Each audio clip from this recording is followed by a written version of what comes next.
Stephen Brady.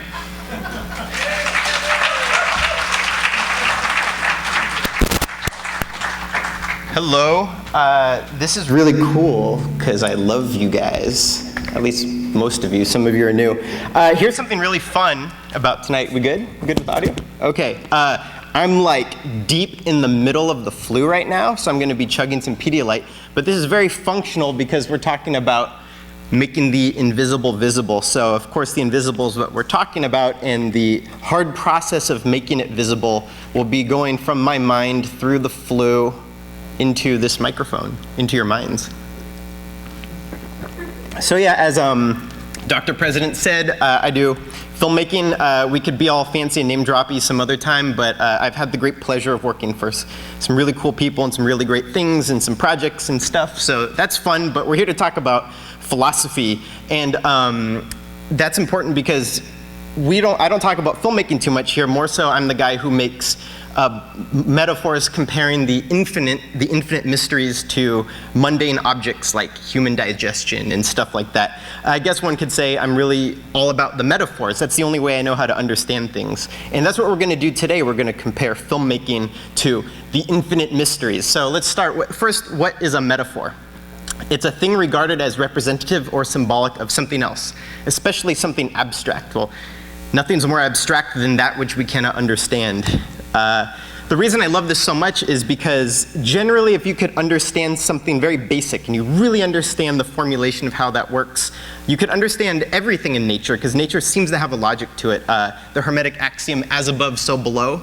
I like to use below-ish because it's not perfect, is one way to look at it. One solid example would be the Fibonacci sequence, or the golden ratio, which is essentially the math of, say, how a seashell rotates. Once you kind of understand that ratio, you realize it's the same ratio as how a hurricane spirals, or how the cosmos spiral, or how a sunflower grows, or how DNA twists. So by understanding something so basic and mundane as a seashell, you understand something greater. We're going to do that today with filmmaking. So what is filmmaking a metaphor for? Well, we're just going to say philosophy itself, because philosophy breaks down into generally meaning philosophia, which means the love of wisdom. But the Sophia part's very interesting because Sophia actually represents the divine goddess, or the mysteries, or chaos, that which you cannot understand by definition. So it's the love of that which you cannot understand, which breaks down into two general points, which is what is the nature of reality and how are we to live? So filmmaking as a metaphor for those two things. So to break that down a little bit more, what is the nature of reality? Well, it's the visible and the invisible. The visible, say, for ourselves would be, well, we have our bodies, but the invisible would be our minds. So every belief system acknowledges an invisible force which we do not fully understand, including material science. Creativity utilizes an invisible force, such as imagination. And filmmaking is related to this because filmmaking is a powerful form of creativity. Filmmaking utilizes the visible and the invisible. How are we to live? Well, filmmaking is a complex process of connecting point A to point B, and life is a complex process of connecting point A to point B. So we only need to understand two terms for this whole talk here, which is generally order and chaos. Order, which is theorized to be the function of the left brain, is analytics, dealing with the physical, mathematics. You know, nothing too creative in there. It's really just dealing with what's on the table in front of you. And some traits for that would be, it's visible, it's a thing, it categorizes the known, and it manipulates what exists, but it can't give birth. Rather, it could give organized data that already exists. Maybe it's organized in a new way, but it's not creative.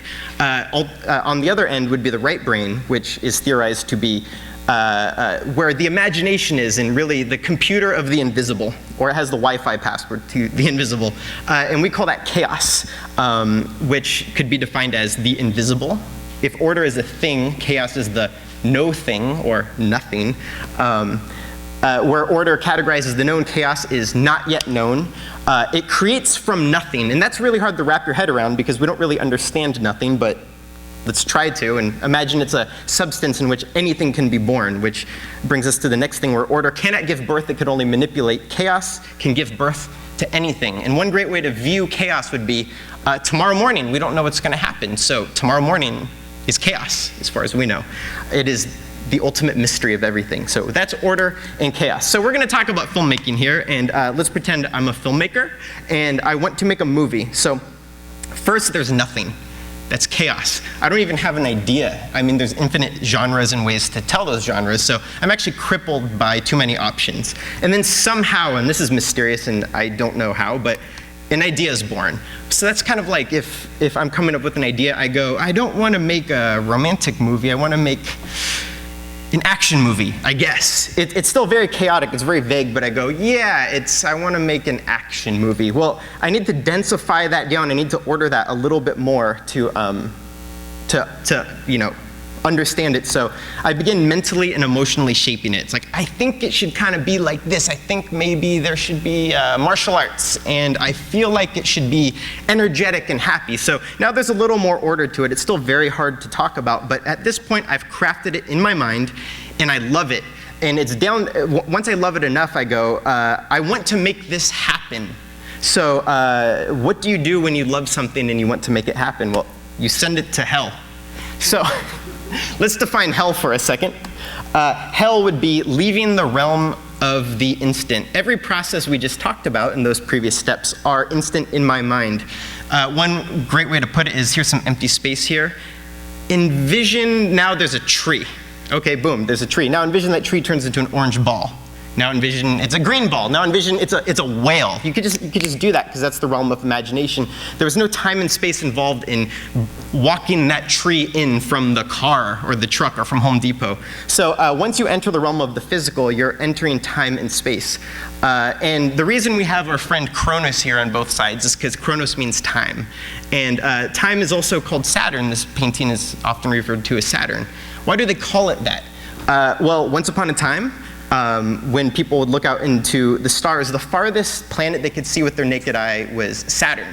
But the wise men, via mathematics or mysticism, said, you know, there's more planets back there, but you don't get to have it proven to you until we evolve enough to see past it. So another way to put it is, there's more than what you can see with your senses, and you will evolve to understand that in time.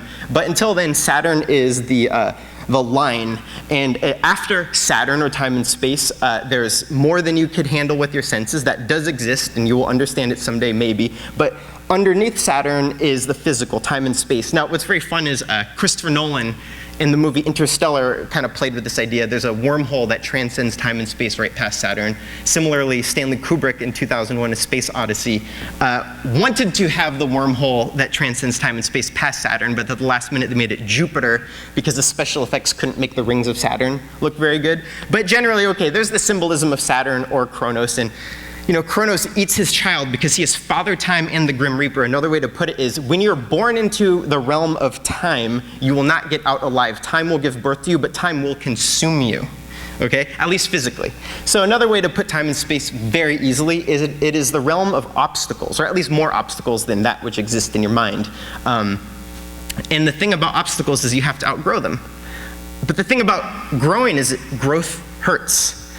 So essentially, I decide to take my idea and write it into a script. But I have to face, this is another way of putting the Saturn thing, the pentagram, the symbolism of the pentagram is another way of saying, well, there's a 5-pointed star.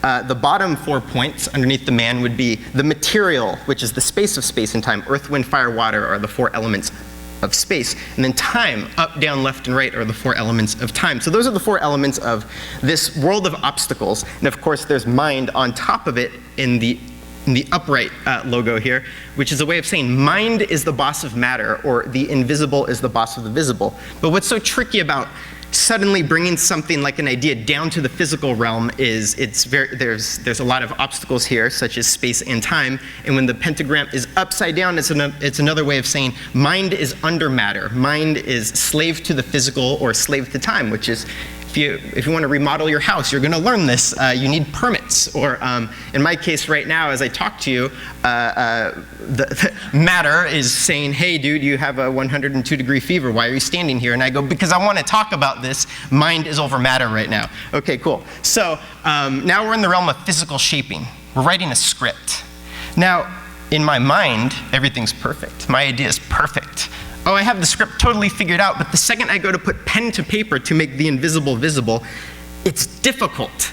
I can't really explain why it's difficult, but the second it starts coming out, I start realizing this isn't very good, or even at its best, it still takes days and days and days, and well, time is money, and how do I earn money? There's obstacles in earning money. So here in the physical realm, there's it's much more difficult, and there's many, many steps involved. One great, I think, Kabbalistic quote I heard is, heaven is connecting point A to point B in one step, and hell is connecting point A to point B in 1,000 steps, because each step just makes it harder to reach your goal, and your desire yearns yet more, and we cognize that as pain. So we're going to consider that, like the Buddhists say, suffering. Existence is suffering. So when it comes to writing, another great way to look at it, or not just writing, but an idea, is the falling angel. Well, there is this intelligence up in this invisible realm of our imagination, and it has to fall into the physical, where it's going to be corrupted by, in my case as the writer here, my emotional flaws, the obstacles that are in my house. Maybe it's the heat wave from last month, and it's just really hard to think, you know, a true story. Another way is Sophie's Choice author William here says, let's face it, writing is hell. But okay, so we fight through hell, and eventually the script is done, maybe 3 to 6 months later. And now it's a final object. So we went from chaos, not an object, to a finite object. But unfortunately, this has to repeat because we're making a movie here. If it was just script writing, it'd be done. But in making a movie, just like in life, there's more steps to accomplish one goal. So there's pre-production. Like in my mind, in chaos, I might go, I want like a purple room and a purple couch. And then suddenly down in the physical, a producer might say, you don't have the money for that. At best, you could get maybe like a green chair, you know what I mean? And then I have to work through those obstacles. Same with production. Hey, I want to film, it's a sunny day. It needs to be a sunny day, and it's raining, and that's the only day we could film there. It's the only time we could film there, and it's the only space because it's the only day we could afford renting it. Okay, post-production, same thing, which is very fascinating because post-production deals with the manipulation of the subtle. For example, editing is playing with time itself. Or simulating the psychology of how we deal with our own thoughts in our mind made visual through cutting time and space, or the manipulation of moods through music. But regardless, this is, though subtle, it's still a physical process. And much like life, there's very subtle processes and very dense, gross physical processes. So in making a movie, it's quite a parallel because each one has to cycle through. You get it, from chaos to final object, over and over and over, until finally, there's a movie. So basically, going from idea to movie, when I mean movie, we're gonna use a DVD as the symbol of a movie, but it could be a hard drive or it could be a strip of film. We'll say a DVD though. Going from idea to movie is essentially saying we went from chaos to order.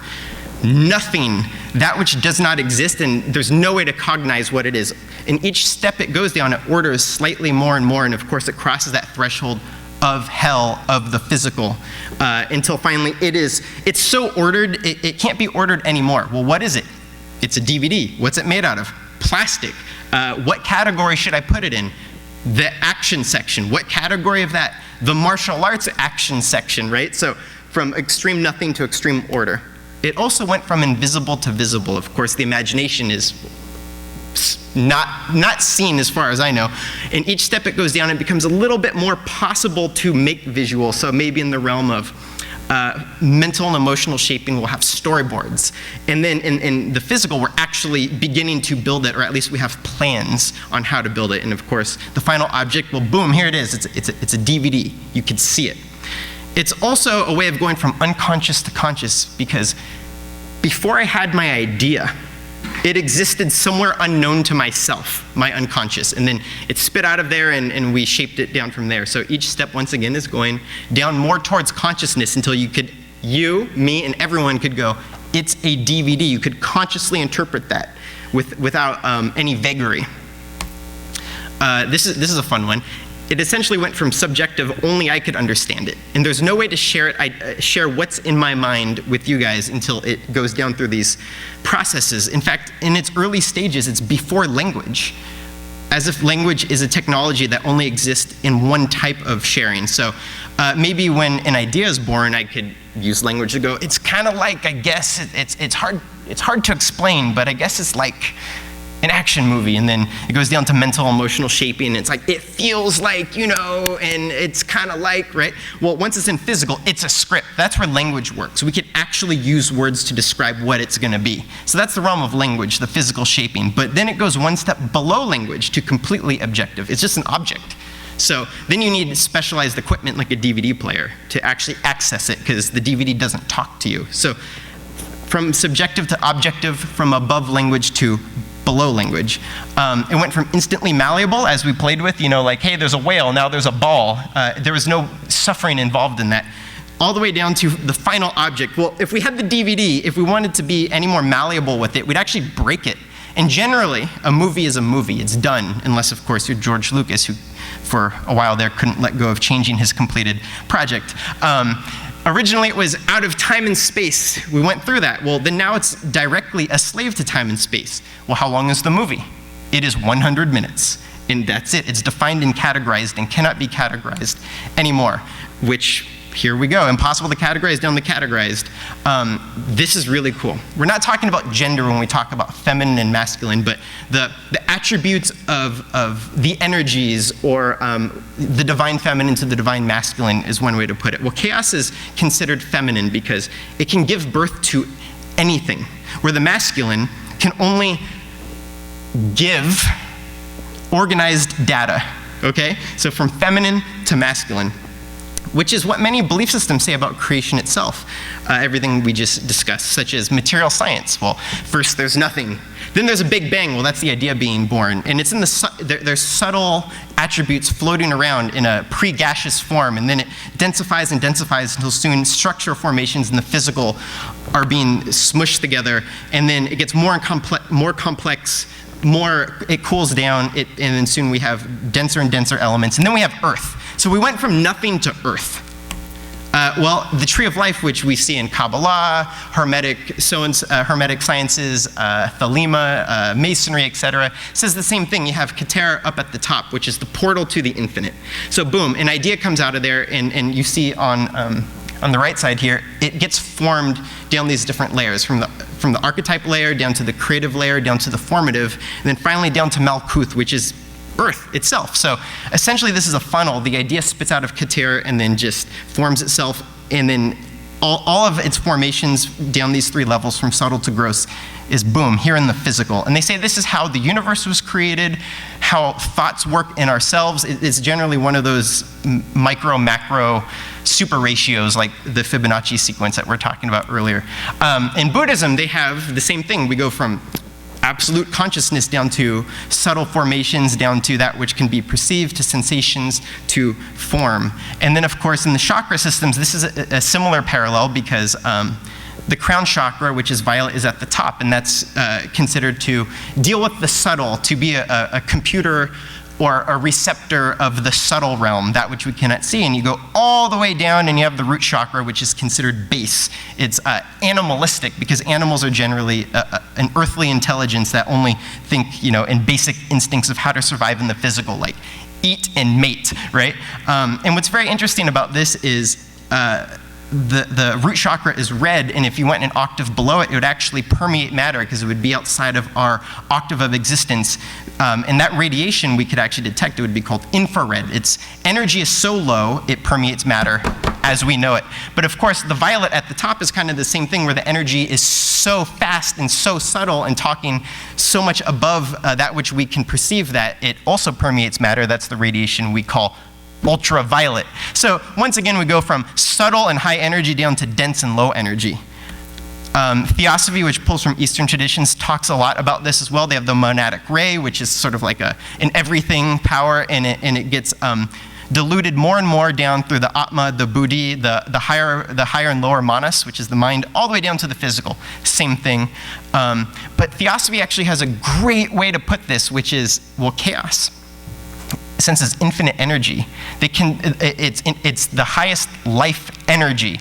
And the way to define the highest life energy possible would be alive, as in the most life energy. Well, it densifies down and down until we're here, which is, as far as we know it, it is the lowest life energy. So theosophically, they would call physical matter dead. So from alive to dead, when we are talking energetically speaking. So a very interesting way to talk about movies, especially from the perspective of a filmmaker, would be, I'm the creator. This is my child. I created it in my image. I'm throwing him to hell. Y'all gonna beat him up. Everything's gonna beat him up, and then he's gonna die. But embedded in him is invisible data that you could retrieve if you're so equipped and you have the will to do it. So here we go, here's this guy. My child is now dead, embedded inside the 4 points of physical existence, up, down, left, right, and also symbolically the cross is made out of wood. It could be interpreted as wood is the 4 elements of space: earth, wind, air, fire, sunlight, and water makes a tree in which the cross comes from. So here we go, there is the message of chaos embedded in dead matter. Interesting. Or a real classy way to put this is, my child is dead. He's a solid object. He's a DVD. Inside him is the essence of my message. Are you equipped to experience it? Because if you do not have a DVD player, how are you going to get my message that I want to give to all of you that I suffered to provide? It requires eyes to see, ears to hear, and your attention. So it's a very voluntary process. So we just talked about making a movie, but making a movie is 50% of the filmmaking process, because an observer is required to accept the message. Another way to put it is the DVD would be, the DVD, if you have the equipment and the willpower and the eyes to see and the ears to hear, projects the light into the eyes of the audience, which then creates ideas in the mind. And this is kind of phenomenal when you really think about it. So ways to classify that would be, the DVD is order, it is masculine, as we talked about, it is physical, it is penetrative, it provides data, it is the thesis. The willing audience would be chaos, because each mind that watches this is different. We do not know what's going to come out of it when it is mixed chemically with, metaphorically chemically, with the movie. It's chaos, it's feminine, it is receptive, it gestates new life, it is the antithesis, and it creates the synthesis. Thesis, antithesis, synthesis. Another way to put it would be, well, we have the sperm, that would be the masculine data going into the egg, which creates the child. But what's really fun is, alchemically, there's a great metaphor. They say, to be healthy, you need to keep the water boiling. Well, according to that, fire is the intellect. That is the fire of the mind, what Prometheus gave man. And then chaos is always personified as water across many cultures, and that's a whole lecture in itself, but it's water. It's anything could come out of it. In King Arthur, it's the Lady in the Lake who provides Excalibur. Anything comes out of it. So when the fire and the water are combined in a perfect balance, it boils and it makes steam. It makes another state of matter. It makes a third object. And what's so cool about steam is it's taking the water and it's taking it from gross to subtle. Now we're reversing the process we were just talking about. Steam rises. It goes up into that which you cannot see, because eventually it gets so fine you cannot perceive it with your senses. Okay, so when the masculine object and the feminine receiver are combined, as Joseph Campbell would put it, it is the sacred marriage. Okay, hero's journey, if you were here last Tuesday.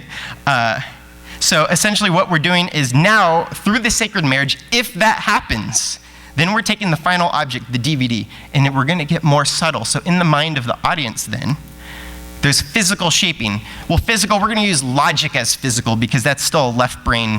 How are we categorizing the data it's giving us in a very mundane way? That's the plot. Well, here's what the movie's about. Here's the hero. Here's what he wants. Yeah, and that's about it. And actually, some movies actually stop there, by the way, and it's called boredom when that occurs. But so now you understand the order of it. Do you want to know more? You have to leave hell.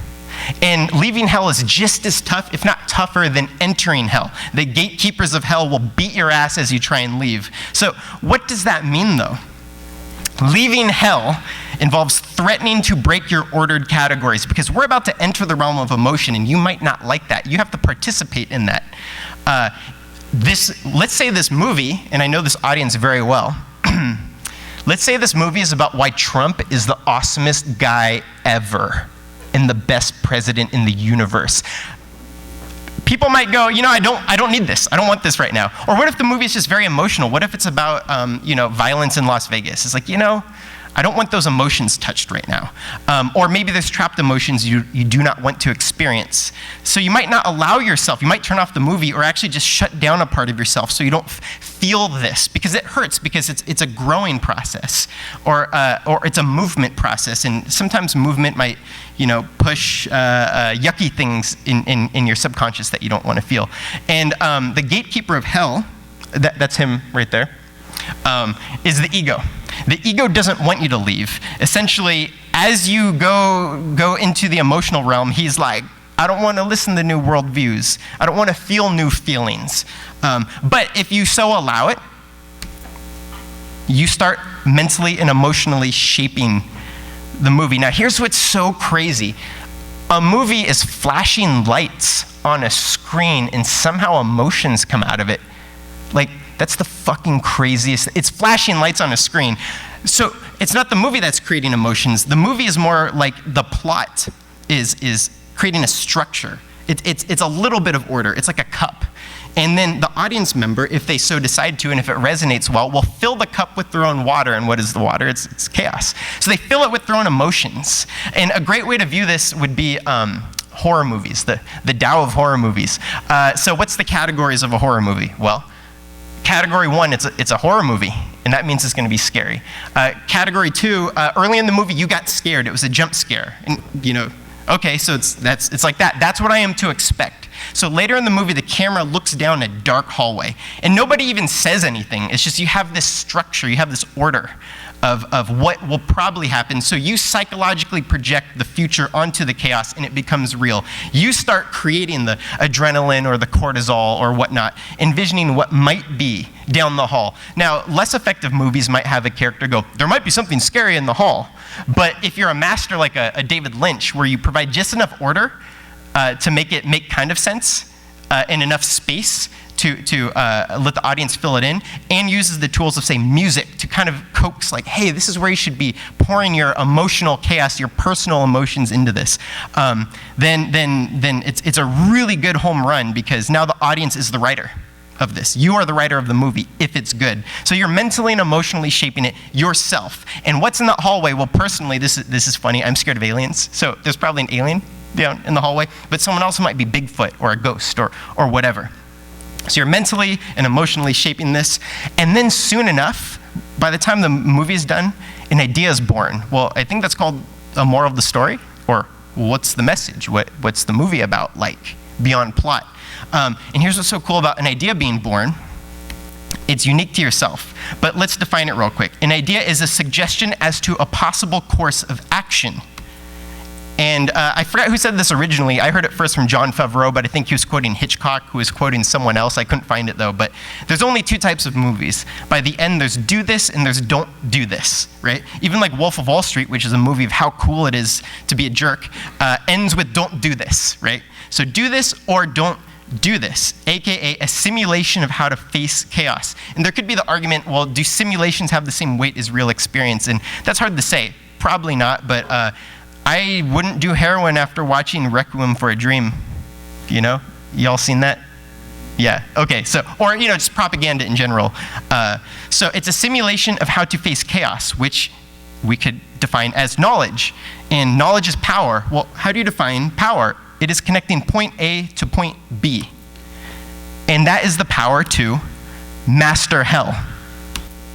So here's the entire process, right? From chaos to order, to the observer, back on up to chaos. What does this have to do with philosophy? Well, filmmaking as a metaphor for philosophy would be one of 2. What is the nature of reality? Well, reality could perhaps be the parallel we are drawing today is chaos becomes order, and then order becomes chaos. I have the question mark here because I don't have all the answers. I'm just proposing a formula here. Chaos becomes order, then order becomes chaos, okay? Well, what's very interesting is all of those spiritual systems, all those belief systems we talked about, actually say, well, it goes the opposite direction. So Malkuth goes back up to Keter, the chakras go from root to crown, and etc. In material science, there's the concept of cosmogenesis and anthropogenesis, which is one way to say it is the subtle de-evolves into matter, and then life is spawned, and then life is an observer. And then the observers evolve, and one way to put it would be, well, first there's minerals, right? And minerals don't have a lot of subtle faculties, but then you go an octave above that and there'd be crystals, and though they're not intelligent by any of our definitions, there does seem to be a structure, like an archetype they're going with, because crystals will always form to a pattern depending on what they are. Some grow as like perfect cubes and others grow as purple triangles only, right? Well, and they get a little more and more advanced until you reach the realm of plants, and then the lowest plant has a little bit of intention, it has a little bit of subtle faculty where it's like, I want to go over there. So it takes 10 years, but eventually it grows over there. And then as plants evolve, they start their connecting point A to point B gets quicker. You have, say, the Venus flytrap, which is instant. It has that right? Well, then you get into the realm of animals. Well, the lowest animal is kind of like the highest plant. So you get something like a water bear, which sleeps for like decades and then wakes up and eats one thing and then goes back to sleep. And it doesn't have much intention going on.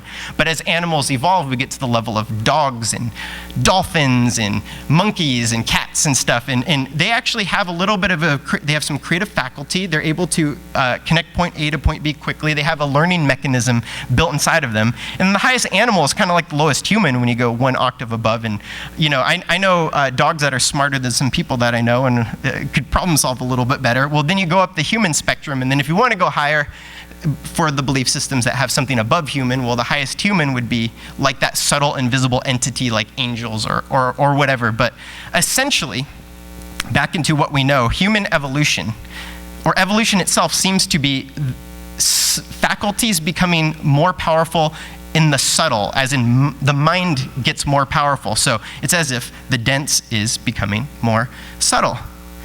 So filmmaking as a metaphor for how are we to live? Well, I don't know. But what I do know is a good movie plus a receptive audience equals a new power created. Another way to put it is a good talker and a good listener equals a new idea or a new way to live. In a perfect world. But where could it all go wrong? Well, right here at the bottom where it says observer required, ignorance could get in the way. So here's Shiva destroying the demon of ignorance, AKA the obstructive order, because when something gets so ordered and so dense, it's not movable anymore. And it might have a function, but it might also clog the flow of energy towards what? Towards chaos, which is the future. So it might get in the way of growth. So when that happens, we call it ignorance, and it must be destroyed, which maybe I actually just added this slide like an hour and a half ago because I noticed there's this circle, and no one said it fits this little formula I made, but there's a logic to it. We could pretend it does. And right here at the bottom is this a little demon known as the demon of ignorance. He is an immovable worldview, and Shiva does the dance of destruction to destroy that. It's the positive form of destruction, Shiva the destroyer. So evolution can occur. And then there's our little friend, the ego, or the ignorant, or the worst of space and time, or the worst of ordering gone too crazy, yelling, "No, my opinions are perfect." So it kind of breaks down to good talking plus good listening equals power. The power to master hell and hero all the journeys. Very fascinating. The hero's journey seems to fit the same process we've talked about with filmmaking, except if the hero is an idea, then material existence is the hell that the hero has to go into. And the hero does densify at the bottom just as much, die, and is reborn as something new. So it's the power to master hell, hero all the journeys, until there are no more journeys. Question mark, because I don't know. But it seems to fit the Eastern traditions of samsara, which is that's reincarnation. You keep repeating life and death and birth over and over and over until you've learned all the lessons and there's nothing else to learn. Remember, if hell is connecting point A to point B in 1,000 steps, eventually you learn how to solve those steps until it's an instant instinct to solve a problem. We've all done that. Like once we didn't know how to play catch, and now it's instinctual. So there's not a journey involved. There's not a growth that needs to be done. Every step of learning anything ever in the world is a little hero's journey. And then once you know it, there's no more journey to be had because you've perfected it. And that's what they call moksha. So this is essentially our whole breakdown of how the filmmaking process kind of parallels a lot of philosophies. Another way to put it is, this is my child. I built it in my head. I made this little PDF thing for you to look at. So here he is. Now beat him up until he is useful to you. And we do that with the last step, which is the receiver becomes the giver. And then this is the part where we talk about things. Thank you.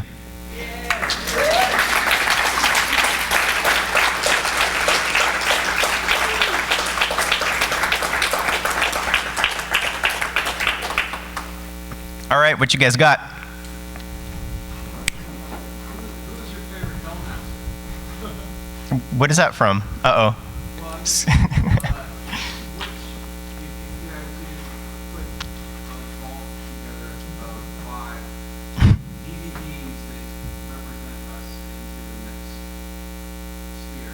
Ooh, okay. I don't know what my number 1 is, but one that comes to mind. Okay. Yes, I got 2. The Zero Theorem by Terry Gilliam. And has anyone seen that? It's Terry Gilliam's most recent movie. And Christoph Waltz is in it. And he plays a guy, it's literally an esoteric lecture. It's not even a movie. It's not even entertaining. He's a guy who's hired to mathematically discover the meaning of life. And he uses it with a Nintendo controller. That's how he solves his mathematical problems. And it keeps messing up. It keeps crashing every time he's about to figure it out mathematically. I guess I can't ruin it by saying anymore.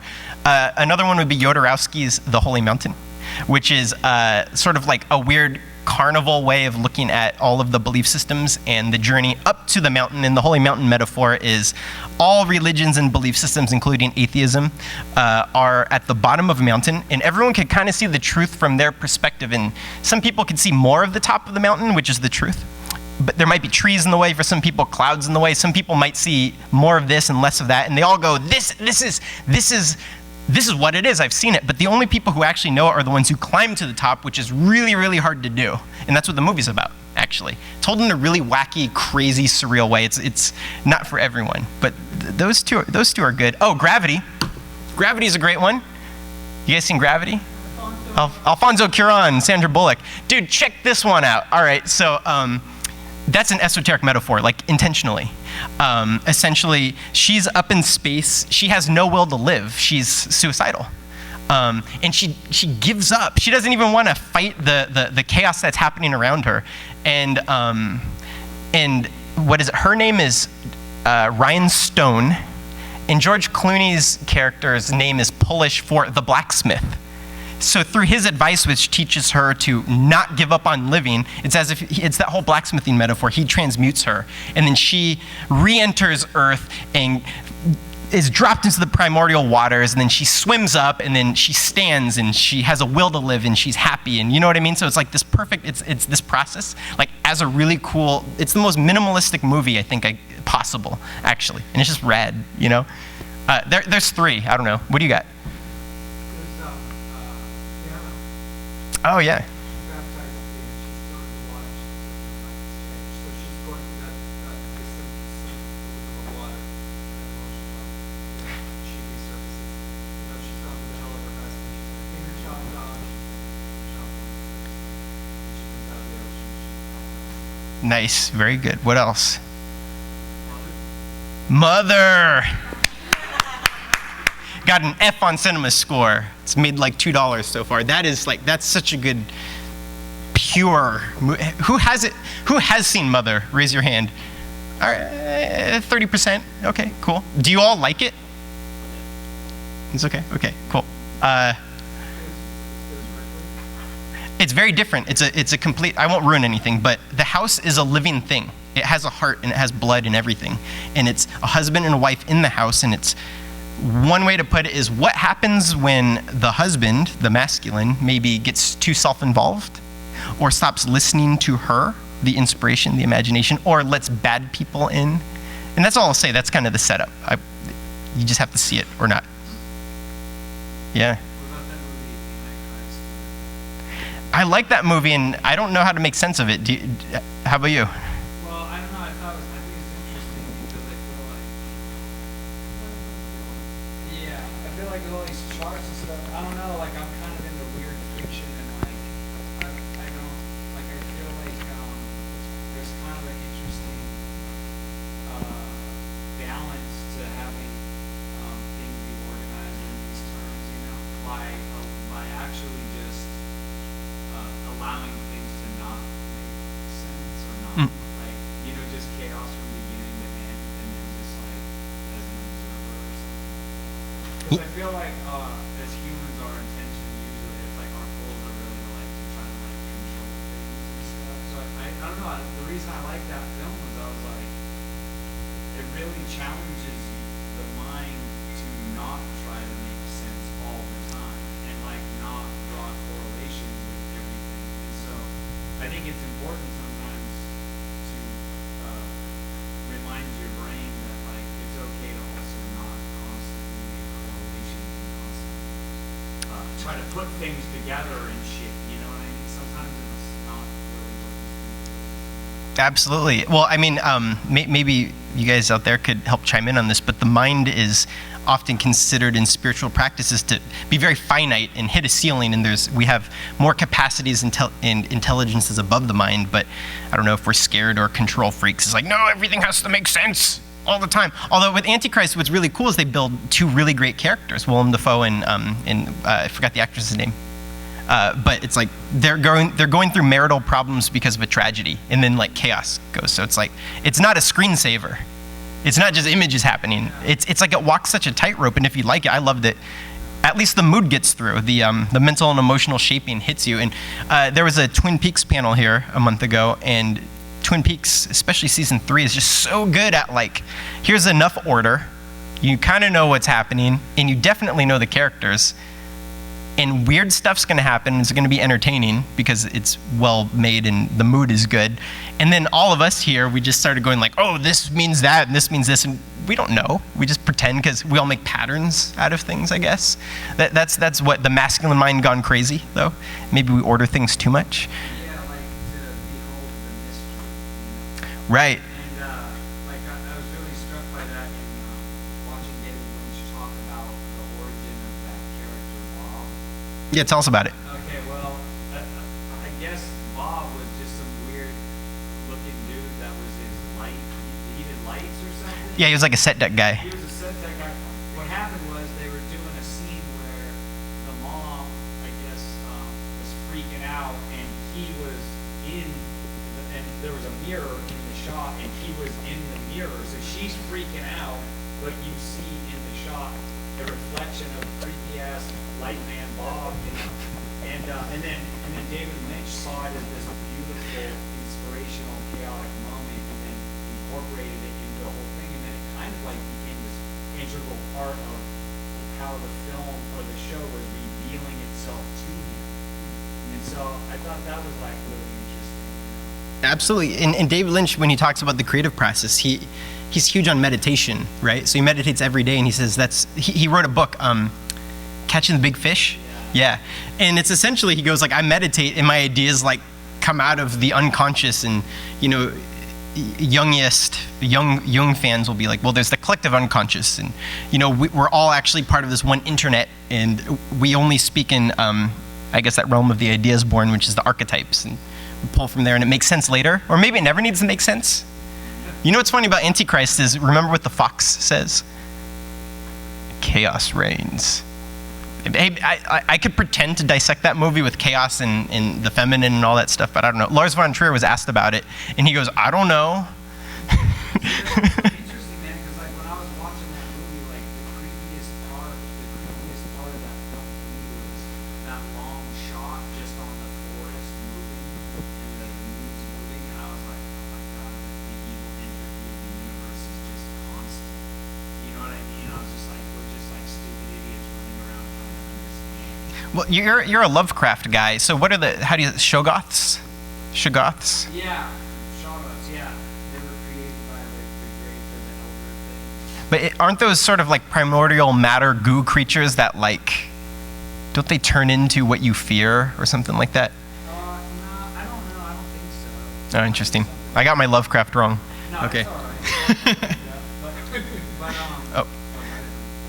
Okay, go for it. Would you address the question of timing of context, particularly down that bottom part where you've got your final object and then the observer, in that some stories come out at a time when they're just not forgotten, like Blade Runner, the first one, when it first came out, or Lance Johnson, or something like Shrek, where it's so timely in all of its references, but, 10 years from now, who's gonna know those jokes?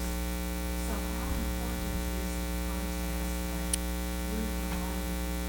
Yeah, well, so that's interesting. So to add on that, Blade Runner was a massive failure when it came out, and no one liked it, right? And then later it became this huge cult success, and then this week is the new one, and people are loving it, and it's gonna maybe make all this money.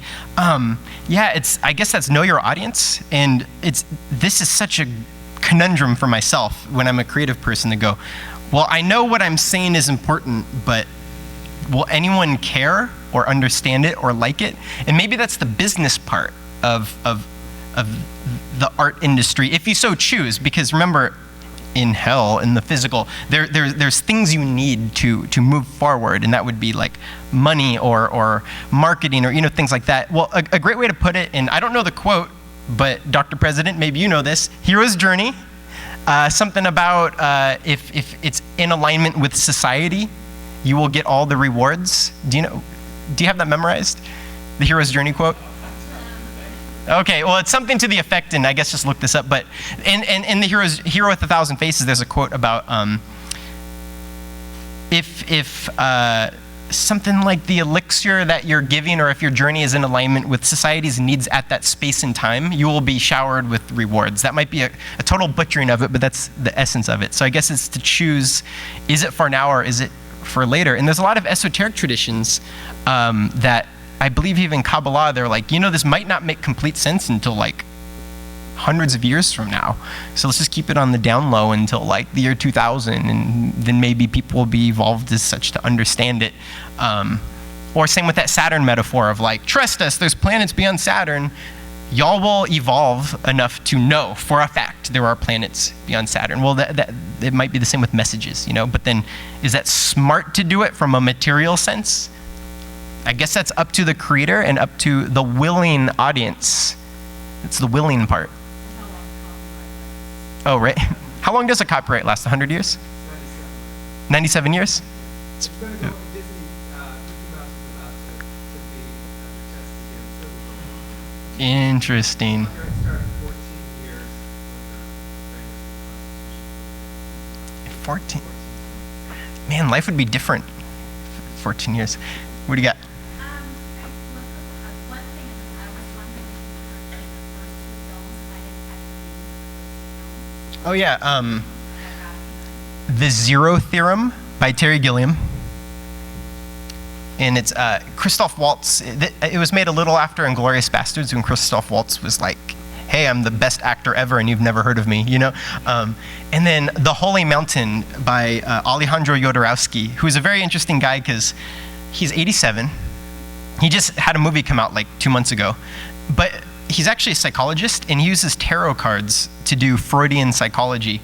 And he uses it because tarot cards are a kind of ordered but mostly chaotic symbolism system, so he uses that to like get people to interpret their own feelings. So The Holy Mountain is a great example of that because it is so weird.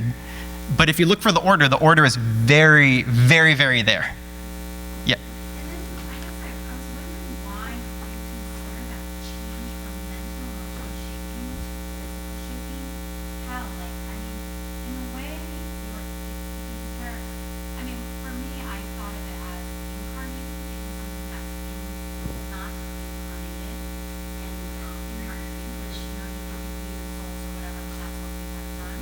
But I wouldn't consider necessarily the earth realm or incarnating or making something physical necessarily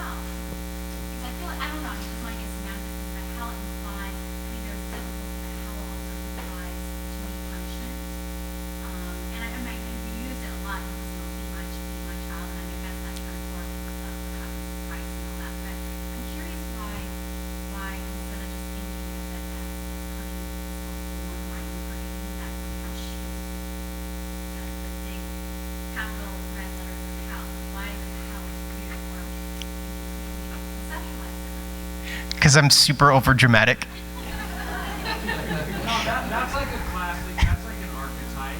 It's like when you suffer and you're undergoing transition and you're really having to reflect on everything and you're in these like this shitty place and you don't want to be there, but you stay there and you grow and you learn and you come out of it. Like that's a classic. Yeah, and generally, I tied it to what was. Maybe you guys know this more, but the quote is attachment. It's a Buddhist quote. It's either attachment is the root of all suffering, but then other people say existence is the root of all suffering. And I really actually, I looked for like 2 hours and I couldn't find which one was correct. But essentially, well, what is suffering? Well, of course, there's suffering in the invisible realm, like, mental blockages and whatnot. But there's a whole nother level in the physical. You have competition. A lot of the world is trying to kill you. Nature, you know what I mean, if you want to be all Darwin about it. It's the first, in incarnation, finally other things are competing for your life source. You might not get everything you want, where I believe in the invisible, because if we were only in the invisible realm, if there's no human body, well, there'd be infinite whatever. So even if you have blockages or obstacles, well, it doesn't matter because you have infinite resources and you have forever to do it. The second you enter the realm of the physical, there's a new concept that's formed that's called lack. Because time and space creates lack. You might not get everything that you want. You probably won't get everything that you want. You might not get anything that you want. And the reason for that is lack. And the second there's a lack of something, like a lack of food, people start to become animalistic and I don't know, the suffering index goes up. There's more obstacles in the way. So first, I'm just being over dramatic. It's very easy. We could replace the word hell with the physical. We could replace chaos with the word love, and then view like, well, why don't relationships work? And you know what I mean? And we could view a relationship as love in the emotional realm and the physical realm. You know what I mean? So it's a very imperfect diagram, and that's why it's important that you bring things like this up. So that's why, though. I'm just an over dramatic guy, you know?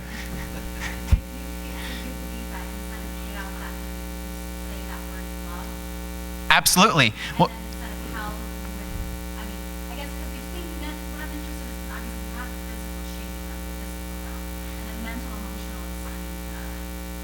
subtles. Mm-hmm. And that transition, I think it's, I'm curious, because we think of that transition between invisible to physical as suffering, as kind of suffering, right? Mm-hmm. But I'm just curious, what if you were teaching how it's physical, but before it becomes physical, it has to go through transition. So what would be the Let me understand this. What would be the correlation between mental and emotional and physical? So you said it really quickly. Instead of chaos, you would say that was love. Instead of hell, you would say that was physical. Mm-hmm. But the thing is, you can't just go from mental, emotional to physical shaping. There is a transition between mental, emotional to physical. What does that? Oh yeah. Well, one could say physical shaping is that process that you're talking about. Physical shaping. Because there's many tiers to that, all the way from now language would be like the subtlest form of physical shaping, and maybe the densest would be like hammering a nail into a board and going, here's this, it exists, you know what I mean? But it's very loosey-goosey and imperfect, so if you have any suggestions or insights, and all of these words should be replaceable and swappable, you know? I'm just playing devil's advocate because I'm wondering, what if something devil's advocate, what if something really wants to come into, because right now it's viewed as like a negative thing, like, oh my god, it's so much suffering coming to physical shape. What if something wants to be liberated, like there's a piece of clay and it wants to be liberated into this realm without being suffering? Wait a second. Well, Look, physical has certain laws that regulate. That's the organizing principle. Back before modern medicine, a human being came to a mother's womb for a C-section, right? It's screaming. It includes birth. So everything will be metaphoric for birth on that. And they're even finding out that women who've gone through C-section are starting to question it now because they're pushing the child going through the womb straight their nerve endings that they were coming through. And that's starting to lack. They're starting to find out that even that function, which was beneficial, they're starting to question. It's just starting to come out in the last couple months. That's So as it's coming down through hell, it's coming through that membrane, so to speak. You're breaking the water, all the Israel, the children of Israel, 40 days, 40 nights, all the water on the planet, walking through the Red Sea. You can't be born again, happening in my mother's womb, baptism, the whole thing about emotion. It's very much connected, breaking emotion into the physical through that concept. My question is, thank you for letting me segue into this, because you start talking about a vibration, what is seen, what is not seen. Infrared you cannot see, ultra we cannot see. So, but as we expand and start to be able to see this, does hell then, because you talked about Trump, and the thing about Trump is he's not vibrating so high, right? So those ideas, even though we're supposed to cop to those ideas, that vibration, we can see things as they vibrate. I mean, we're more intelligent enough. But does that plane level of hell between the emotional and the physical, does it rise up the scale, would you say, as we start to see more things, then is there an algorithm or metaphor to where that stays? So hell kind of floats, water pushes up. It's hard to say this idea. Do you want to say? Let me try. There's a great metaphor that says, what is it? The rising waters lifts all boats. Yeah, but as we're trying, as we're working with matter, as we're working with chaos, et cetera, as that in and of itself is changing. I mean, the filmmaking is bringing the visible in. The stories on my apologies to the group. This is hard to It's cool. Do it. Get it out. You're pushing it through hell. You're making it physical. But, what are the films that we know that have brought in the invisible for the large public out there? So that this is a very individual process. Mm-hmm. But as a group process, what are the films in the group process that have come out? Are starting to raise the vibration up so that we're starting to see the spectrum. Because we're talking about vibration on spectrum. We see the spectrum. We hear a spectrum, it's all the same. And heat comes from the same spectrum. So as we are starting to sense that spectrum going up, hell, to me, it stays algorithmically so above as below. You have the same ratio, right? So the ratio is going to be the same as the spectrum moves up and we start to see more. Hell moves up, hell itself. Okay. That's a vibrational scale. But- So that mental, emotional shaping, and physical shaping, that will move up as well. Uh-huh. We see the vibrations come. That's Well, I believe King Arthur has a quote, as you become more powerful, so will your enemy in equal measure. Yeah. Is that what you mean? The brighter the light, the darker the shadow? It's there. It's Okay. I Let me just speak in bumper sticker quotes from now on. hell, we seem to think that hell is going to be the way you've done it. That hell is going to be state. It's going to be stasis. It's not. It's going to be a different place for everybody, depending on where they are vibrationally. It's going to be different for the group, and that hell will shift accordingly to its purpose. Yeah, and maybe that's evolution, where once upon a time we were suffering because we didn't have smartphones, and then smartphones bring a whole new slew of problems because it pokes flaws in our system, which maybe a while ago there was a lecture on monsters, and in a way, monstre means to demonstrate, something to that effect. So monsters or imbalances are there to go, yo, pay attention to this and fix it, because if you don't fix it, it's going to come out and bite your ass. So fix it now, or if not, so hell is actually the great drill sergeant who's teaching you to be so tough that you don't need the drill sergeant anymore. Something like that. But okay, we got a bunch of hands. In the back.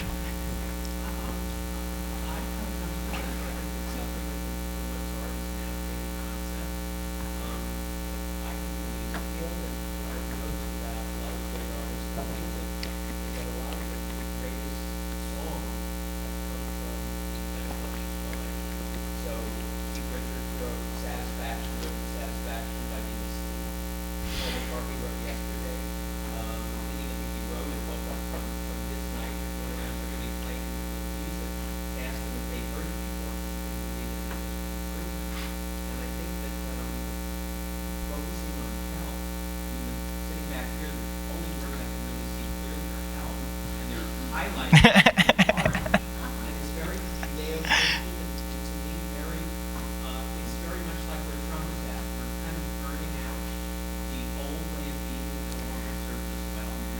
And we don't have to suffer anymore. We've been taught to suffer, but we actually can release that and come to a place of gratitude and flow and allow things to simply come through us. And all of a sudden, the whole idea that we suffer from becomes art. Becomes kind of, okay, the way of being that doesn't serve us well. No, I love that. I think that's maybe what every system is essentially starting to say. Like, you don't need to go through the hero's journey and fight monsters. You could just know how to bypass them and then just flow, and it's this great moving water. I asked my friend who's an acupuncturist, what's your general philosophy? And she goes, flow is health, stagnation is pain. So just, and we all like block things in ourselves because we get scared and, oh, I don't want to be hurt, you know? I think one of the phrases that I kind of live by right now is less is more. Yeah. The less you do, the more you achieve. And maybe that's non-attachment. You know, right? Maybe because it's like it's important to like constrict the pipe here, but It's having faith that there's a greater intelligence in the universe than us. yeah. And if you have trust and faith in a greater intelligence, then you can actually slow down and allow things to manifest as opposed to trying to. So then one could say, I'll say this, and then we'll start getting some of these hands. What if you are the chaos, and what if you're also the final object at the same time? What? Okay. Okay, what do you got? Either of you, you guys could fight it out. You know, each one of us has different experience. Some people need to go through hell. They're just not there yet. And that young man, anyway, he's, he's in a good place. He's in a place of his own, and that's wonderful. But we have to understand, like Lewis said, life is suffering, and but get over it. But some people can't get over it. So if you can't, you can't. So we're all in a different. Right, and then and to what you were saying, then maybe you would be a very good talker, and then other people could listen, and then we learn how to make life suck less, like Dracula. Okay, what do you got?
It's very good. Stephanie, we'll go like this in like a horseshoe.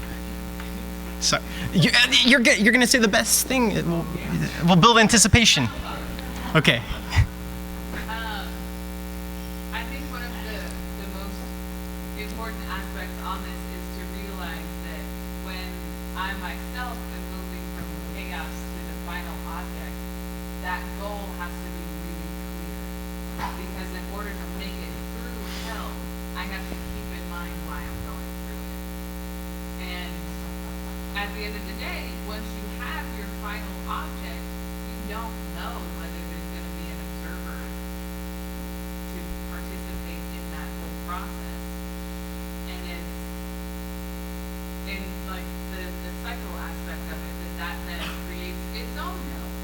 And And then. the result is In one view is that this is one way to lay out the scientific method, which is like hypothesis, experimentation, and observation.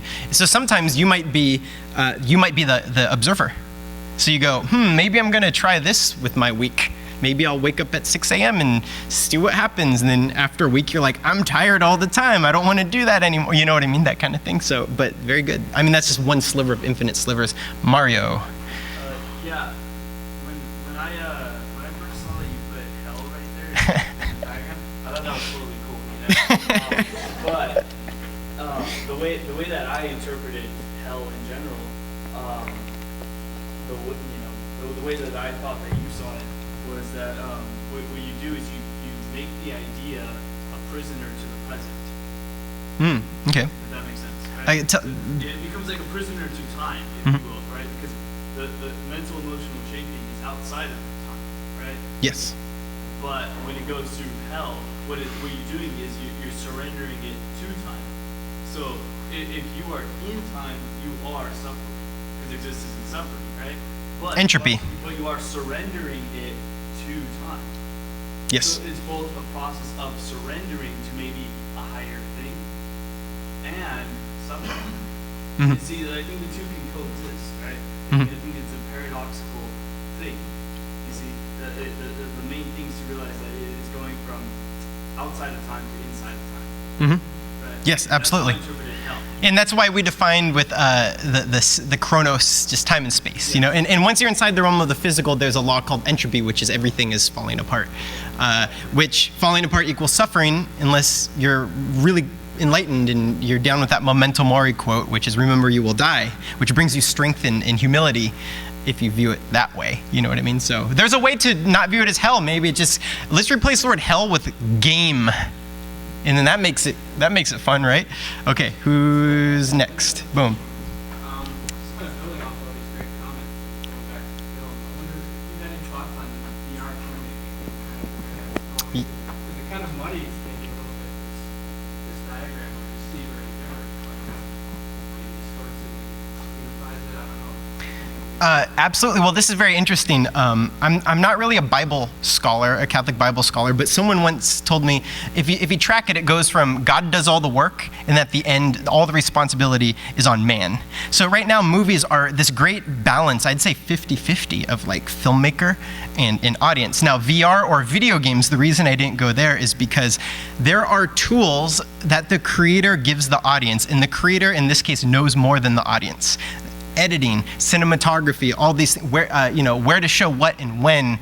The creator in a movie is really setting time and space specifically in a super stimulus experience. You know what I mean? It's real, but it's more real. Like good lighting is like making something super sensory. Okay, the second you enter VR or video games, it's an interactivity, and the creator really has to let go. It'd be more like that end of the Bible, which is like you don't the creator completely let the kid move out and has no parenting whatsoever involved. So it might be a whole different diagram, because VR means virtual reality, by the way, which is a thing. And when I've directed a few, and there's a huge challenge in it, which is, well, you want someone to look over there, but you can't make them. You could hint at them. You could have sounds and contrasting colors over there, but there's no way to know that they will look exactly when you want them to for the maximum effect. So the craftsmanship of the creator is decreased significantly. And at most, well, this is very interesting, at most you could leave subtle hints. And if they have eyes to see and ears to hear and the will and the education to know how to interpret the message of the creator with completely their own willpower, with their own free will, then they get the same experience as the creator intended. And then some very spiritual folks would say, those who are really in the divination paradigm, divination being tarot or leaf reading or just looking at everything as a sign, synchronicities, they go, well, the creator is constantly telling us things and you just have to pay attention. So a movie is more like yin and yang meeting at the same time, chaos and order meeting at the same time, where VR or video games is just a whole other universe. So I don't have an answer on how it could fit in here. Maybe there's a way, but or maybe the observer needs to be more advanced, and you also have to realize there aren't very many observers for you. So it wouldn't be a mainstream messaging service. But it's all personal, right?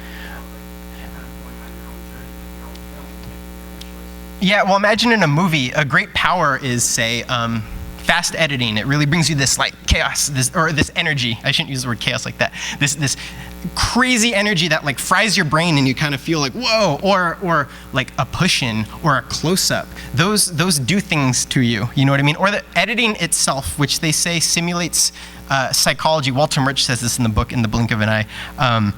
The reason we blink is because we're categorizing our thoughts. It's not the moisturize your eyes. It's actually like if you go like, what did I eat for breakfast? Well, blink. I had potatoes, blink. And then I had a donut and blink. And then I went and I got coffee. You know what I mean? It's these different categories. So you're simulating with editing the categorization of thoughts with cuts. And you could also violate that. You set up a pattern and you break the pattern. Well, in VR or video games, you don't edit.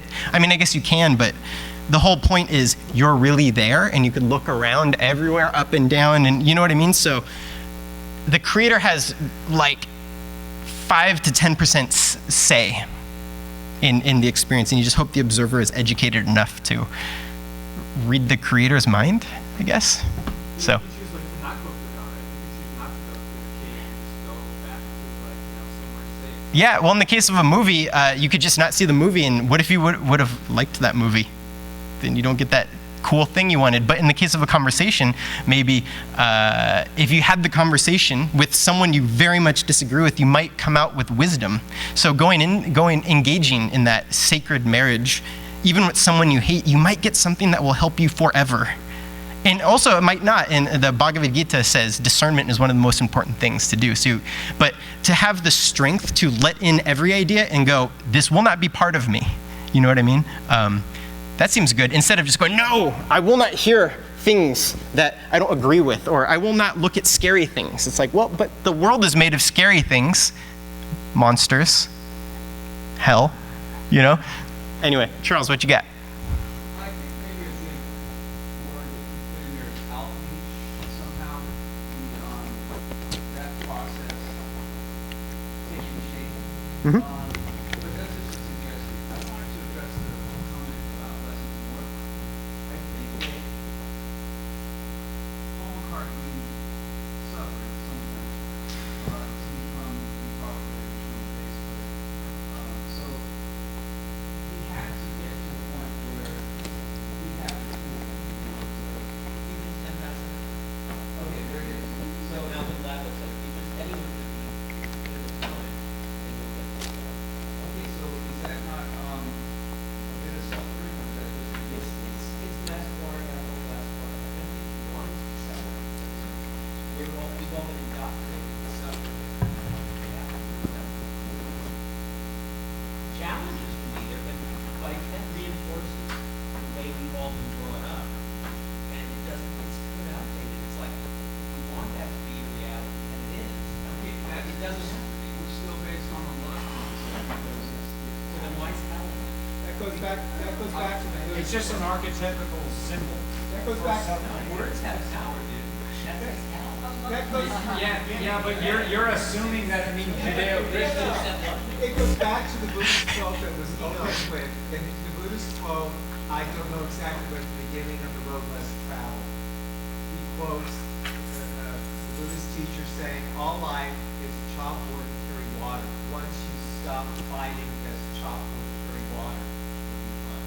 So I think that what's being said among the such records is basically an expression of that. Are you going to choose to suffer every time you have to carry wood and chop water, or do you something you want to be? You're still going to have to chop wood and carry water. Yeah, but it's again, it's As we live inside. Well, we live in the physical world, with the emotional coming down, the physical world has certain laws about it. I'm not a person who can't live without being in a dream. There's somebody in there, and but I still have to follow that. In other words, I have to cook my food and be digested, something I have to carry the wood to make. Even in this wonderful world we live in, where I can turn on the microwave, which is amazing, I still am existing. The creative process, John Lennon has a great song where he basically says, turn off your mind, relax, and come downstairs. And the mind, What album was that? Was that his first song? no, that was the Middle House Chorus. Right. Not if we was listeners on his fingers from the time he was 11 years old. Yeah, but we've also learned, we have the benefit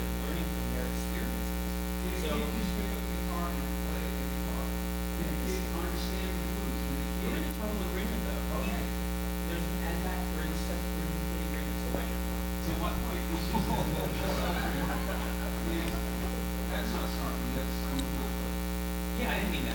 Okay, yeah, so the time is, when you show Cronus, right? That's the thing, is to get from here to here, in a time frame that makes sense, and you're creative, and you're learning something, and you're also able to express it, right? That's the forging. You can't forge without the heat, perhaps, you know, I said before, I'm a recovering alcoholic, so it's sort of sweet, right? But in that process, there's going to be blisters, there's going to be sparks, there's going to be disappointment, there's going to be comparison. And yeah, if you step away from that, you see it in art, you see it in sculpture, it doesn't have to be. You see it in sculpture, see with the hold the rock up. You see suffering is bad. Suffering is not bad. Suffering is not a bad thing. Ethan, are you gonna show us any of your work? Nah. At some point, that's who's art. At another point, someone's fine detailed etching is hours of work, right? So if you're saying less is more, we need to understand what more is. Okay? What more? He says less is more, right? So if we don't know what more is, More is the world we're living in right now. It's not working. but I understand. I'm talking about creative. I'm talking about as an artist, what you're capable of doing. Your use of the word less only comes with understanding of what more is. Only comes when maybe more is too much. So I need to back it down, or I know what it is to pump the brakes, or maybe this isn't the journey I want to go on. You know? So I'm saying to use that, whatever that is, I say alchemy, because it's the point where the potion becomes something. It creates something. But you have to, you don't know if these two chemicals is going to blow your eyebrows off, right? Perhaps someone else had to go through it. So at some point, someone went through some suffering to understand that you can be a rock star, but you gotta be careful with your drugs, you gotta be careful with your management work. You know what I mean? Someone went through it, so we're learning from that. So yes, we are, I believe, evolving. And I think that we had to go through hell, if you want to call it that, to understand that hell is not, hell may be avoided. I think we're releasing all of the dense matter that no longer serves us well. And it's a painful process. Okay, I like it. Hey, Stephen, this is what I want to say. Were you going to say pain is inevitable but suffering is optional? That's exactly what I was going to say. Yeah. No, I was going to say that there may be, in the cyclical nature, I wanted to look at that chart again and ask you, since you've given out your rule out there, and you know how I feel about the 5% and the 4 righteous teachers, do you think that there's more of a percentage of the chaos versus the physical versus, you know, is there Yeah, okay. Yeah, I think evolution is learning how to order and accept chaos more. So this conversation is interesting because I think to get to the point of going, you don't have to suffer, I think you have to suffer to get to that worldview of you don't have to suffer. Like when I was I'm a disgusting workaholic and I love working so much. It brings me so much joy. When I was a kid, if you wanted me to like do the dishes, I'd be like, oh, this is the work, right? And then I built the worldview like, oh, doing things is rewarding. You know what I mean? Do you think there's more chaos than there is in the hell versus the, you know what I mean? Is there a ratio? I would say hell. Another way to put it is ignorance. As in what is ignorance? Ignorance is I don't know how to do this yet. And then it's painful to learn how to do something. And then soon you know how to do it, and it's effortless and it's pleasing. And what is an effortless instinctual activity? Mario said a few weeks ago, the flow state. Like baseball players get into the flow state. The more they think, the less good they are. And the more they're in the flow state, the more that energy just goes through the whole cycle. The better they do, because it's like they've created the grooves. In Eastern traditions, they call it the samskaras, which is the grooves in your mind, to let the energy effortlessly flow. So it's actually a rewarding process to do. So then, to answer your question, Overswung with that. after you've learned how to play baseball, and then in the rarest cases, and I have no way to explain this, but some people are born with baseball talent, and some people aren't. But after 10,000 hours of playing baseball, you get to the point where it's instinctual and it's easy and it's pleasing. Just to kind of put this conversation in a category, I don't think it's absurd to say it is a wonderful and great worldview we should all evolve to. to realize this isn't suffering, it's a process.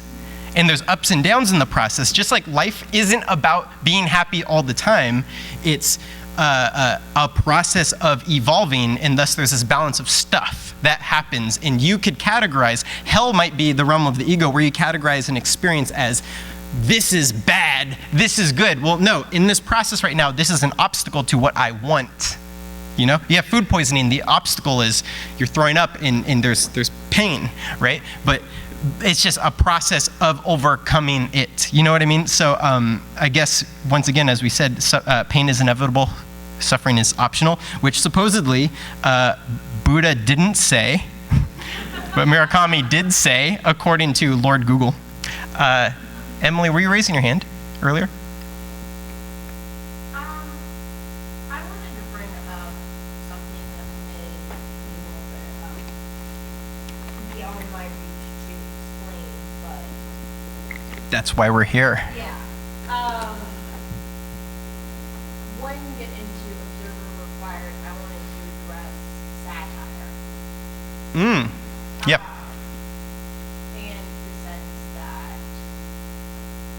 I heard something recently that with satire, something like Stephen Colbert, people project their own feelings on it. So you spoke about putting the cup and people filling it themselves when you operate in the realm of satire more so than other forms of communication or filmmaking or art. There is a sense that it can get interpreted in a way that was not originally intended. Can you speak a little bit on the sense of forming the cup so that the person can also have the right thoughts?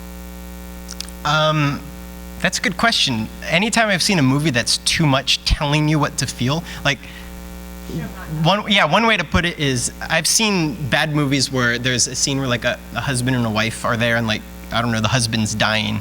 And then she basically goes, "I'm so sad right now." It's like, that's not sad, but rather knowing the situation, like a death of a loved one is happening, and then like handling it well, giving it like a vacuum, and maybe music is kind of guiding you towards it. But can you ever guarantee that you will be listened to? 100%, I guess not. But the satire thing's great because I think there was a talk here, Greg said it, Dr. Greg, and it said that enlightenment is irony. It lives in the space between two opposites. So satire is great because it's usually like something very serious and like a complete counter view, like sweet and sour going on. And in that clash is where a new idea is born, which is Taoism, right? But I don't know if that answers your question or if I just retold your question with different words. But I don't know, I don't think, well, this is very interesting, especially like, this might get unintentionally like heavy sounding, but like you can't force the masculine data onto an unwilling audience. Then you get into something like Interesting. And then someone else might say something different. So that's like your audience-ness and someone else's audience-ness like might synthesize things differently. Like I love that movie Mother, and like everyone hates it, so it's really weird. You know what I mean, Stephanie? And then we'll go to you. A comment that you made earlier was about the individual story that you're telling, and the way that someone will receive it on an individual basis. But something like a film is like a hyper example of that, because every single observer that's part of their audience will have their own individual stuff that they put into that cup. And there is zero control Yep. over it, which in some ways throws you back into the hell on the way back up. Because people don't get it. People don't understand it. They fight it or demean it. And it's something that you went through hell to create. Yep. I agree. Real quick, this is the thing we say at 8:30. We're officially done. You could leave if you want. You won't be rude, but we're going to keep talking. Okay, you had a question. The basis for Buddhism is the doctrine known as the Four Noble Truths. The first truth is that all life is suffering, pain, and misery. The second truth is that suffering is caused by selfish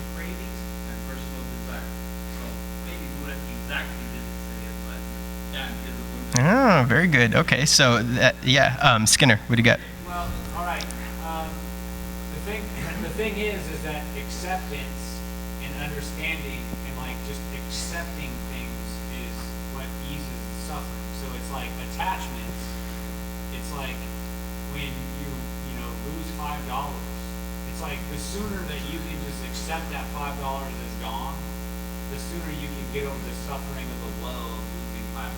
So it's like the Buddhist thing is just like letting it all be, watching the universe take a shit.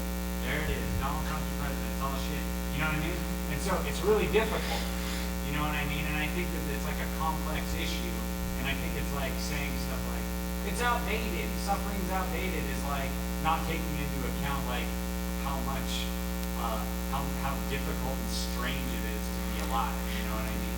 And so, but I would say with this, it's interesting. The other day I was smoking some pot, and I went on a bike ride, and I got super inspired, and I had this like genius idea for a music video treatment that I wanted to do, and I texted it to you, and so I went from like chaos to an idea is born to like mental, emotional shaping of what I wanted to be like super quick. Outside of time. Right, just Yeah. so fast. Yeah. Then, the hell, which in my mind is not Judeo-Christian, but more of the Greek Joseph Campbell one, where you go down there and you're kind of in there and you're confronting yourself and you're seeing what about yourself is, and it's difficult. And then you go through it. That is like writing it down, actually typing it, coming up with it. What am I going to do? Coming up with logistics, blah, blah, blah, blah. How are you going to get the money? How am I going to get the money? Who Yeah. am I going to talk to? Who's going to fucking believe in me? Then you start coming out. But most of the time, it's usually just hell the whole time.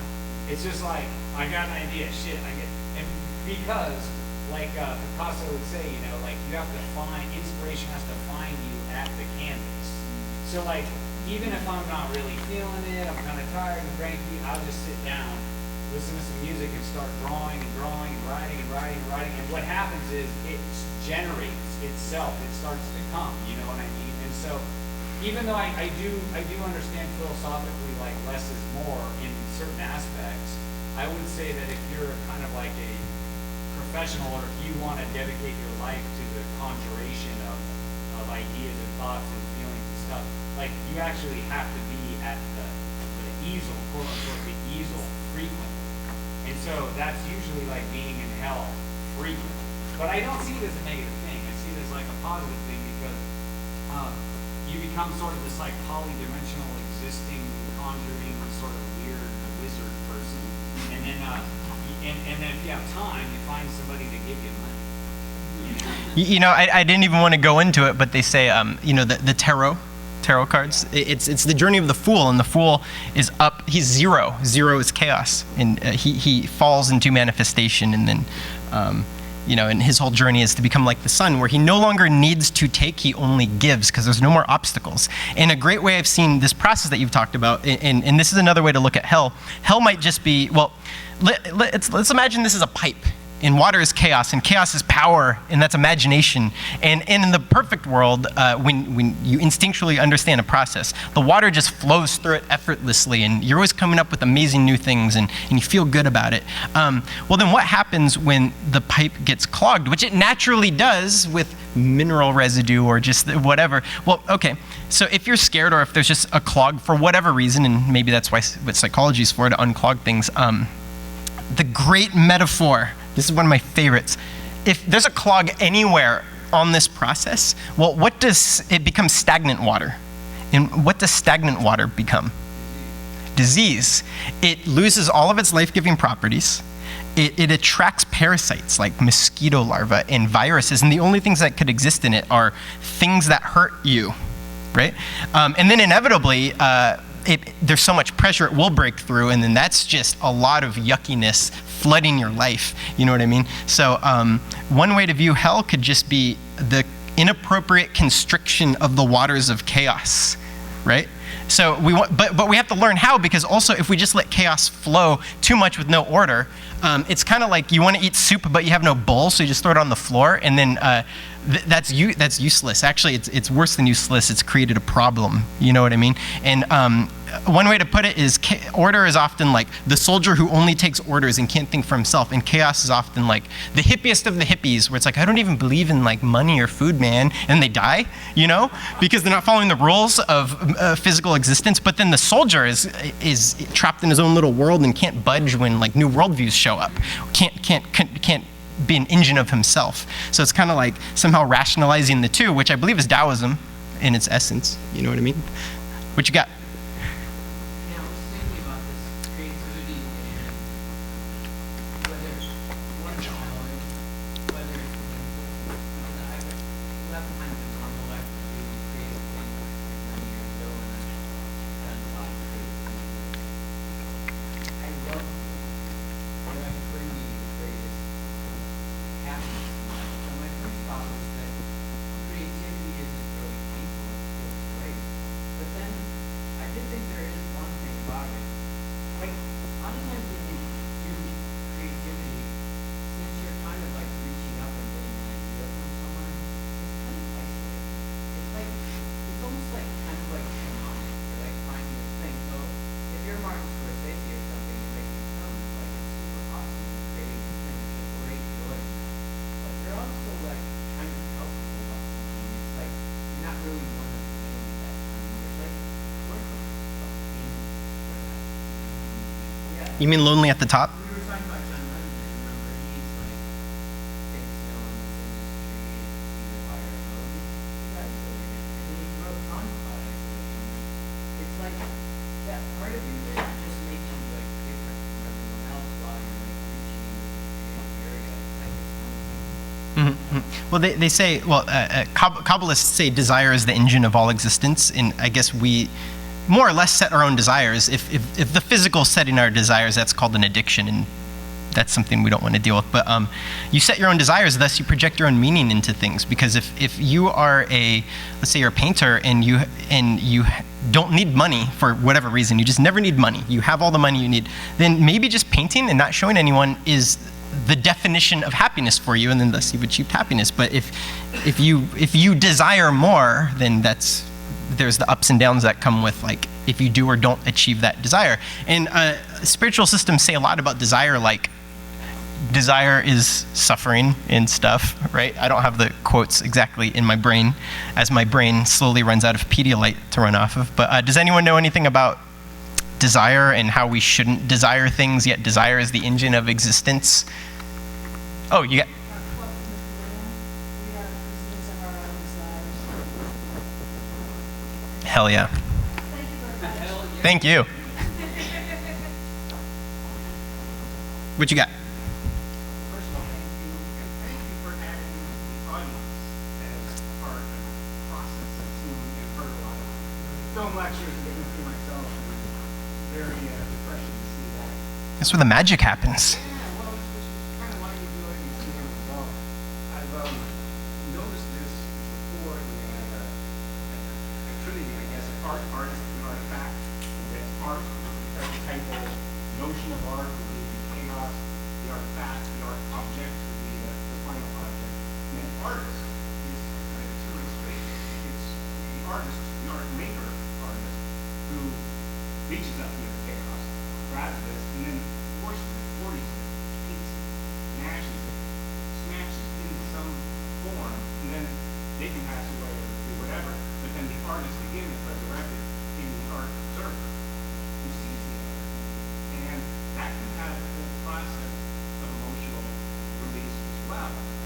Seeing a movie, looking at a painting or sculpture might conjure, especially in modern art, would be uncomfortable to look at.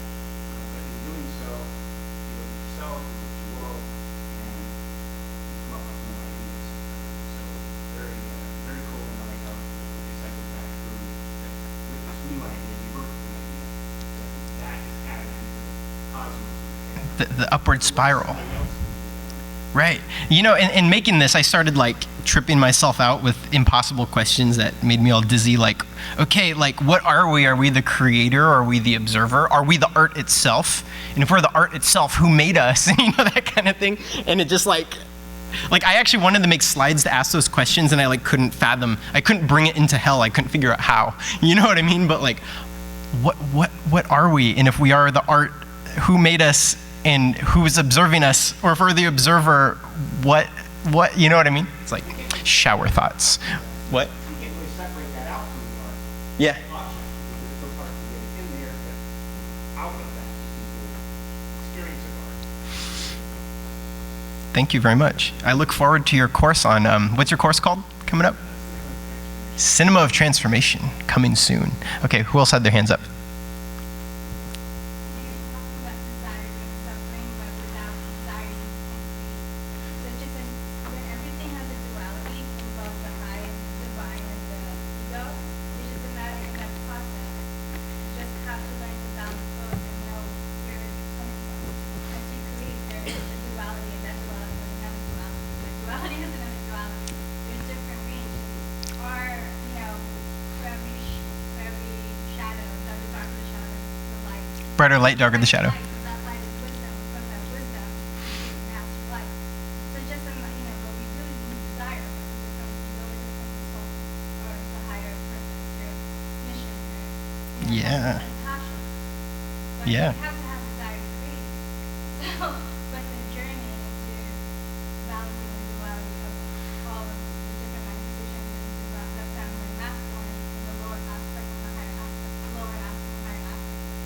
It's just, I think it's just one law, not Sounds good. And then I guess the next octave could be the non-dualism stuff where we're all one and which is self-awareness, which is the creator realizing that they're created is the creator. yeah. So maybe that's what we're trying to learn. Eh? Maybe? I think, yeah. Yeah. Very good. Thank you. Hell yeah. Mario? I totally love that, because I know Nietzsche, he hated Christianity because he said that Christianity did, sort of shun envy, right? And Nietzsche thought envy was a beautiful thing because what it forces you to do is say, hey, that person has something that I don't have, so I need to go out and do stuff in order to get it, right? And then, I'm sorry if I'm tainting artistry, but it's No. like that can be the creative process too, right? Mhm. You create like a manifest, and then from there you sort of bring it down to this concrete world, and then you can't do that if you don't have desire. Right. You can't do that if you don't. Yeah, exactly. Yeah, well, exactly. Well, there's the process of sealing it, right? That's like a process of its own. Isn't our participation in a capitalistic system sealing in its own? You know what I mean? Right. And then maybe all that matters is what does the observer synthesize out of it. I mean, that's one way. There's so many levels to this. You know what I mean? Like Quentin Tarantino is one of my favorite filmmakers, but when Kill Bill came out and I realized how derivative so much of it was, and I'm like, dude, that's a straight ripoff. But my feelings are so happy. I'm so confused, and I actually had like tons of philosophical discussions about like, am I allowed to like Kill Bill Volume 1? You know what I mean? Because it's mostly just a smoothie of ripoffs, but it's not. And he's the one who made the smoothie, and that's so interesting. So is he original for curating this experience? And I don't know. I just learned to like it. Exactly. You know? Like we all love like Andy Hall, right? Like, Yeah. What he was A synthesizer, yeah. So, I think that's totally awesome. yeah, I guess then that's what's the meaning we pull out of it, and based on what system. If it's capitalistic, stealing might be the smartest thing you could do, or might be the dumbest thing you could do because you'll get sued. I don't know. And then we get into a whole thing about ethics, right? Oh my God, yeah. You got 17 hours? Bring the Pedialyte, I'm down. All right. What else? Yeah.